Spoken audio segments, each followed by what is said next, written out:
Avec les avancées révolutionnaires de l'intelligence artificielle et de la robotique, nous vivons un tournant majeur dans l'humanité comparable à l'arrivée d'Internet qui a bouleversé nos vies personnelles et professionnelles. L'IA et la robotique, autrefois confinées dans les laboratoires de recherche, sont désormais accessibles au grand public et promettent de transformer notre quotidien de manière profonde. Pour nous en parler plus amplement, j'accueille sur ce plateau Yacine Lardissi, le cofondateur de L Robotique. Monsieur Lardissi, bonjour et bienvenue sur le plateau. Bonjour. L Robotique, c'est une société spécialisée dans la conception et la modification de robots destinés au grand public. Cette entreprise souhaite améliorer notre quotidien. Yacine Lardissi, avec les progrès considérables de l'IA et de la robotique, comment celle-ci compte révolutionner notre vie? Bon, tout simplement, comme vous venez de le dire, il y avait plusieurs révolutions qui ont eu lieu. Donc, l'évolution dans la partie industrielle, la deuxième révolution au niveau d'Internet, donc l'invention d'Internet et les ordinateurs. Maintenant, on essaie de travailler avec l'IA pour que ce soit dans les entreprises, pour améliorer bien sûr la productivité, pour améliorer bien sûr la rentabilité des employés, etc.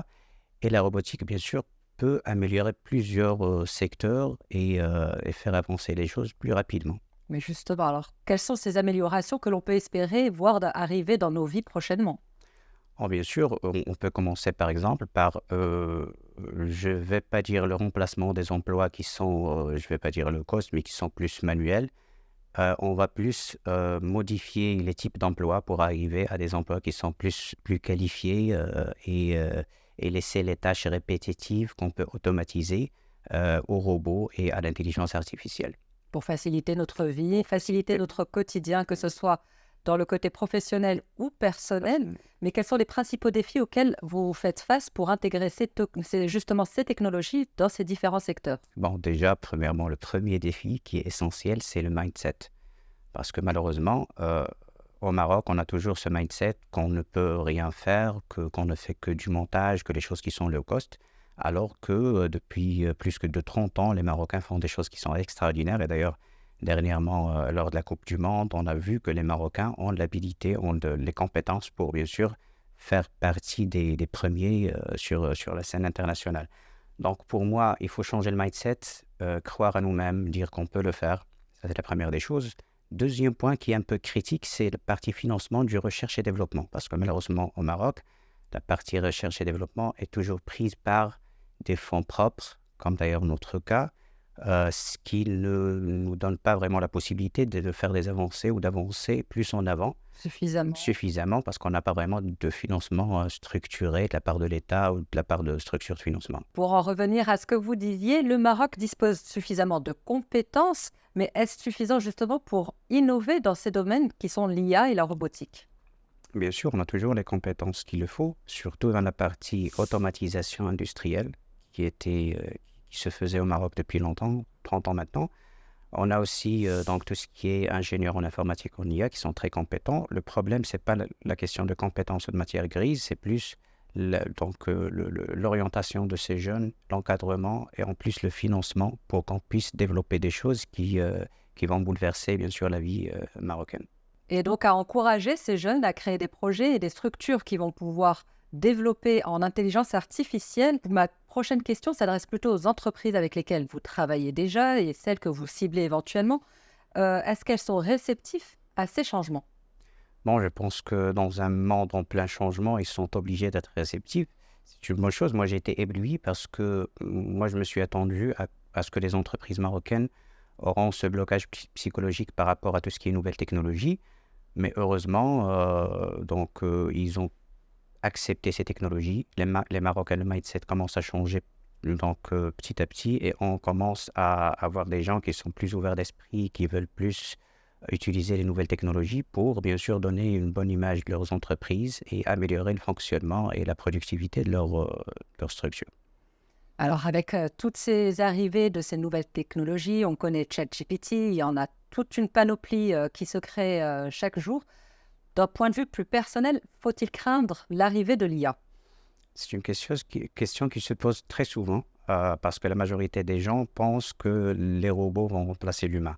Bon, moi, je pense qu'il y a dans l'humain beaucoup plus que la partie fonctionnelle. On a la partie sentimentale, on a la partie innovation, créativité, qui ne peut pas pour le moment être remplacée par des robots.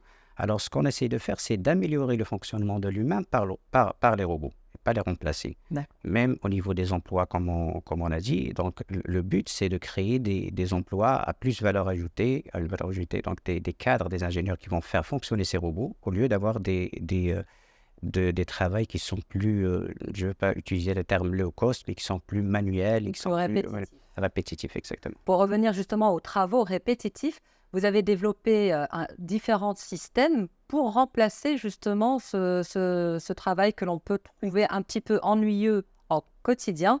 Vous développez ça dans différents domaines. Quels sont les domaines? Bon, on peut commencer par exemple par le secteur qui nous touche le plus, qui est le plus important, c'est le talent d'Achille dans notre économie et notre nation, c'est l'éducation. On voit maintenant des enseignants, entre parenthèses, qui sont des enseignants qui font que la tâche répétitive de l'éducation ou de l'enseignement. Alors que si on arrive à automatiser cette partie enseignement, on va libérer le prof pour reprendre sa casquette d'éducateur, tarbiya, qui est la plus importante dans l'éducation. Et dans ce cas, on va avoir des résultats qui sont plus importants. D'ailleurs, tout le monde a pu faire le constat que le niveau de nos nouvelles générations, de la nouvelle génération, est beaucoup plus inférieur que nous peut-être et que les gens avant. Donc, la cause, les gens pensent que c'est dû à le mauvais niveau des éducateurs ou bien des programmes éducatifs, alors que le problème, c'est dans les outils qu'on utilise. Parce qu'on a des enfants qui sont exposés à tout ce qui est nouvelles technologies, smartphones, smart TVs, etc. Et en classe, les outils ne sont pas adaptés. Alors en classe, on n'arrive plus à susciter leur intérêt. Donc s'ils ne sont pas intéressés, ils ne vont pas se concentrer et ça va impacter bien sûr l'apprentissage. Et c'est ça, donc la vraie bataille et guerre qu'on doit faire, c'est de modifier et améliorer les outils de l'industrie éducative pour qu'on puisse faire sortir des générations qui sont au top. Votre projet est d'améliorer l'éducation de ces nouvelles générations qui vont être confrontées à l'IA au quotidien, mais vous avez aussi d'autres domaines de prédilection. Je pense éventuellement à l'événementiel. À quoi votre robot pourrait servir dans l'événementiel? Bon, dans l'événementiel, c'est quoi? On se pose toujours la question, pourquoi on participe à un événement? C'est pour la notoriété de la marque. On parle de faire orienter le flux de prospects, faire plus de rencontres et plus de prospects, communiquer nos nouveautés, nos marques, etc., nos produits, etc. Et bien sûr, la troisième partie, c'est bien sûr expliquer et faire ce qu'on appelle le discours de vente avec les clients. Donc, nous, on propose un concept qui est un peu très simple. C'est ce qu'on appelle stand churro. Ça veut dire pourquoi doit-on se limiter aux limites physiques des stands au lieu d'aller chercher nos prospects, nos clients et avoir tout le salon qui va être le nôtre. Ça attire trop l'attention, donc le reach, comme on dit, donc ça peut atteindre beaucoup plus de 9 à 40 fois en termes d'efficacité l'audience qu'une publicité fixe. Donc la publicité ambulante en elle-même est plus efficace. Alors on donne beaucoup plus de résultats aux sociétés avec moindre d'argent, bien sûr, avec un coût qui est plus intéressant. Bah oui, c'est déjà le cas. On le voit déjà au quotidien. Et j'ai une dernière question qui a été posée par une internaute, Marianne, qui nous demande où en êtes-vous dans votre développement et quels sont vos projets futurs? Bon, pour le développement, on a déjà pu prendre un robot qui était basique, qui était destiné à la restauration. Et on a pu, avec des ingénieurs purement marocains, avec de la matière grise marocaine, et je suis fier de faire partie de ces équipes, on a pu élargir le champ d'utilisation de ces robots. Ça devient plus smart avec l'IA, avec les API de l'IA. Ça devient plus fonctionnel en termes range. Ça veut dire qu'on peut bien sûr couvrir plus d'espace en changeant l'automate programmable, en changeant les capteurs, etc.